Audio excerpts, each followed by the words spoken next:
আকাশ ভাই, আর কয়েকদিন পরেই তো ঈদ, তাই না ভাই? হ্যাঁ ভাই, ঈদ তো চলেই আসলো।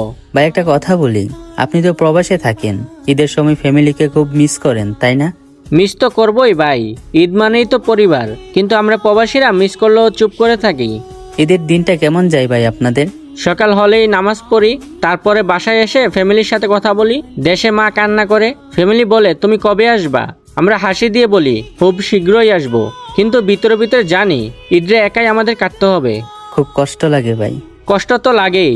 যখন দেখি সবাই নতুন জামা পরে পরিবার নিয়ে ঘুরতেছে, তখন আমরা রুমে বসে সেই পুরাতন স্মৃতিগুলোর কথাই মনে করি। তাহলে কেন এত কষ্ট সহ্য করেন ভাই? কারণ পরিবারটা ভালো থাকুক, মা বাবার স্বপ্নটা যেন পূরণ হোক, ছোট ভাই বোনের পড়ালেখা বন্ধ না হোক, এর জন্যই তো প্রবাসে থাকা। ভাই আমরা হয়তো ঈদের আনন্দ দেখি, কিন্তু আপনারা ঈদের আনন্দ ত্যাগ করেন। আমরা প্রবাসীরা ঈদের হাসি দেই, কিন্তু সেই হাসির পিছনে অনেক না বলা কষ্ট থাকে।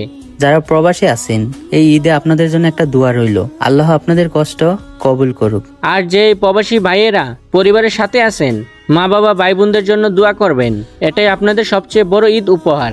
আর গাইস, আমার পক্ষ থেকে সবাইকে অগ্রিম ঈদের শুভেচ্ছা এবং ঈদ মুবারক।